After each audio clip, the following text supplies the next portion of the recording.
Hello and welcome to Organizing Your Family History. What do we mean when we say we want to organize our family history? Are we trying to make it neat and tidy, make it accessible, make it easier to find things, get rid of all the paper, fill in all the blank spaces? Are we simply looking for a place for everything and everything in its place? Why do we think we need to organize a family tree? Genealogy has its own inherent organization. A tree system, like the one portrayed in this drawing, shows all of the relatives, ancestors, if you will, of the person who is in the trunk of the tree, and each of the branches gives a relationship to the primary person. There's just one kind of flaw with this system, and that is that many or some or many of the relatives that are back in the family tree could have been related when they were married. They could have married cousins. Marrying cousins creates a little more complexity and is not easily represented by this family tree diagram.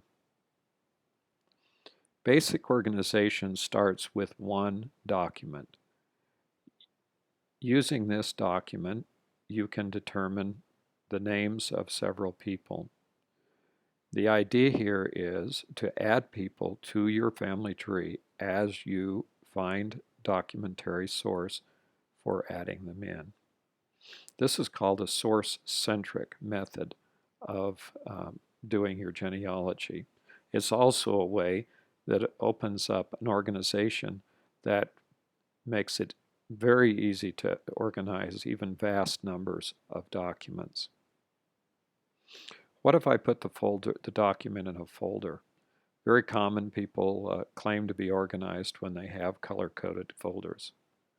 What is it? Does that mean that I am organized? Well, let's look at that for a second. What about cross-references?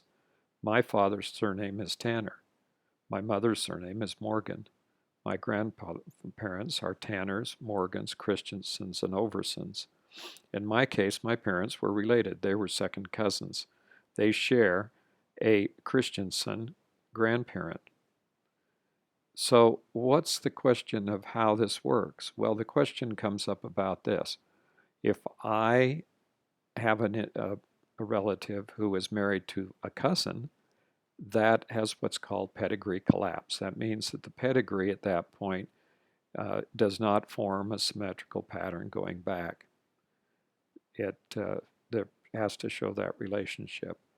Well, none of the paper diagrams or paper filing systems adequately reflect this situation if an ancestor has married a cousin. It's not all that uncommon, but there are other circumstances that will also cause paper systems to become very confusing and difficult to use. However, what if I have a surname for each folder? A folder for each surname suggested. Well, how do I show family relationships with a separate one? Can I show them by showing each line with a color? If your ancestor married a cousin, how could you show their descendants in folders? Do you put copies of both in different folders? For example, my mother is a Christensen and my father is also a Christensen. So do my father and mother go in the same folder with their family, and do their parents all have to be duplicated in both folders? So this is kind of the comment and the question that needs to be resolved. Fortunately, the solution to this is already available. What we have are programs on computers that allow us to show all of these complex relationships and actually figure it all out with the program itself. The family tree or pedigree chart is a basic format for organizing all of your genealogical information. Paper can only go so far. It can only show a few of the complex relationships involved in family relationships without getting to be almost incomprehensible. Now, if we think about complexity, by itself as a topic, we begin to understand that there are two different basic kinds of complexity. One involves the complexity of the number of objects, of the number of the objects in a set or collection. So basically what you have is a situation where you have a lot of different objects. They may be very similar, each one. For example, it may be not too complex to have one paperclip, but if you had 1,000,000 paperclips, it might be a very complex problem, even though each paperclip was relatively simple to understand. Taking care of 1,000,000 of them might be difficult. The second type of complexity is a complexity of concept. There are some concepts that are so complex that they make even simple things difficult to understand. Unfortunately, or fortunately, whatever way you look at it, genealogy has both levels of complexity.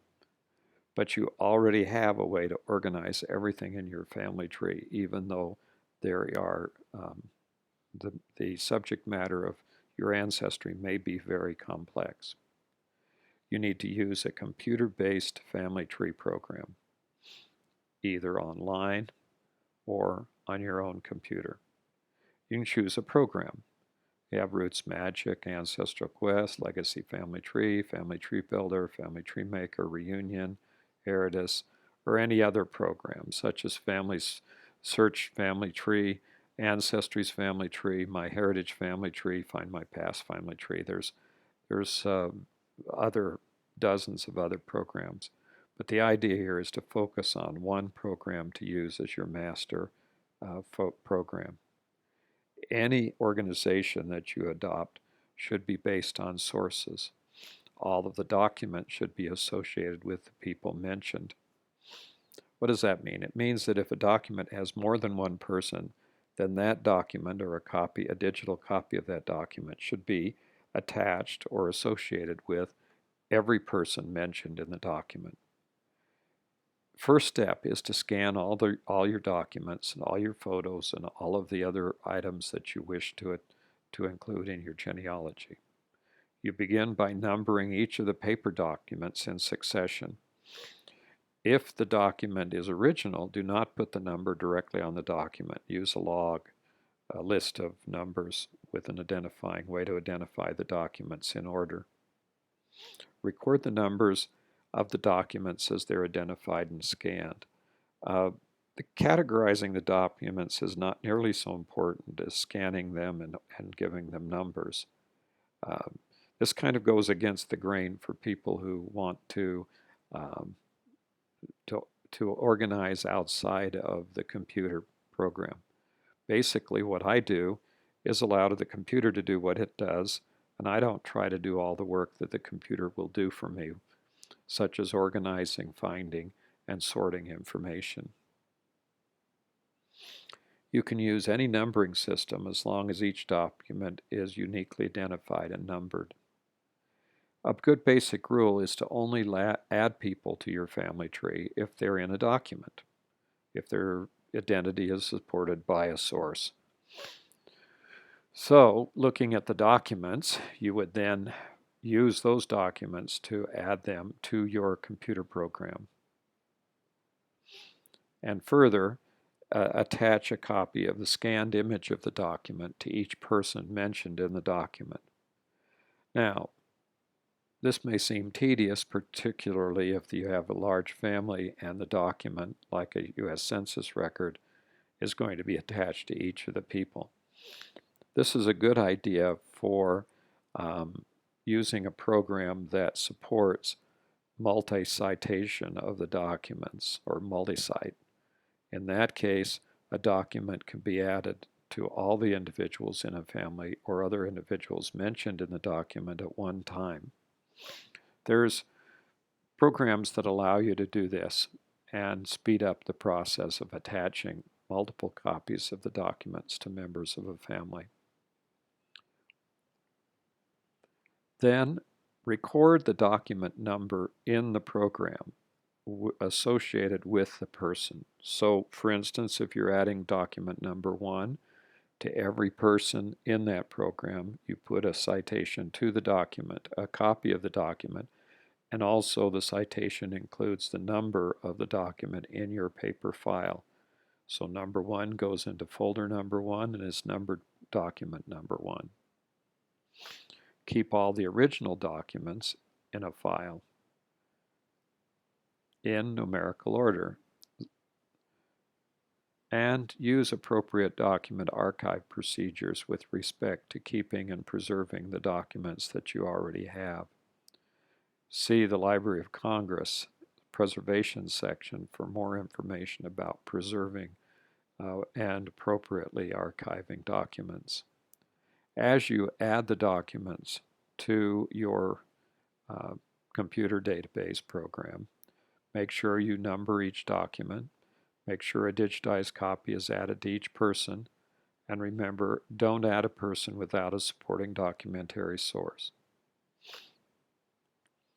This is the same essential system used by many libraries and other archives.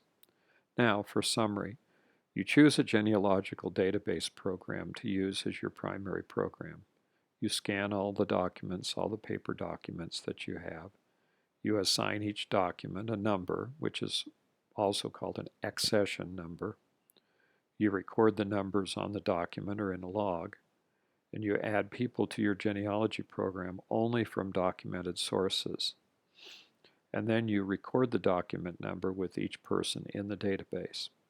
So if I want to retrieve a document, for example, I've attached a birth certificate to a person in my family tree, then I can go to the digitized document that has been attached to that person, and I can see exactly which number of document it is in my file folders of my paper documents.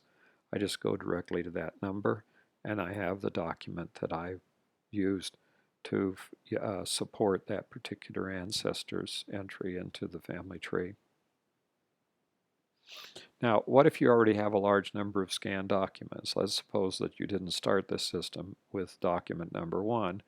Now you have hundreds, perhaps thousands of scanned documents sitting on your computer hard drive, and only a small portion of those are attached to people in your family trees on your database program. The idea here is to work the system backwards. Of course, all the documents need to be scanned. You attach all the scanned images to people in your database and number the scanned images. Then start looking at your paper documents and ask the question, who's shown in the document? Add the number of the scan image to the paper document. So once you have the scanned images attached to the people in your database, then you can use that as the index, if you will, or the organization for all of the paper documents. You pick up a paper document, you see who's named in it, and you go to those entries and find the document, and that then number that document according to whatever order it falls in. So that way you can go either way. You can go from your paper documents to scanned images, or from your scanned images to paper documents. What if you find an unnumbered document? Well, you just give it the next number in the system and add it to the system. Attach a scanned copy of it to each of the people mentioned in that same document. This particular method of organizing is infinitely expandable. You're not really ever going to run out of numbers, and from a practical standpoint with computers, it's very unlikely you can run out of the ability to absorb more documents into your record, especially considering the cost of hard drive memory or other types of memory that are dropping rapidly. So the idea here is to approach genealogy from a source standpoint, add documents only to as they are identified and numbered, and add people only as they are identified in the documents that are attached. If you find yourself well beyond that point, with millions of documents or hundreds or thousands of documents out there in your collection, then you should begin a scanning project to scan all of those records, number them in the computer, and then add the numbers to the scanned documents as they're scanned. Thanks for watching.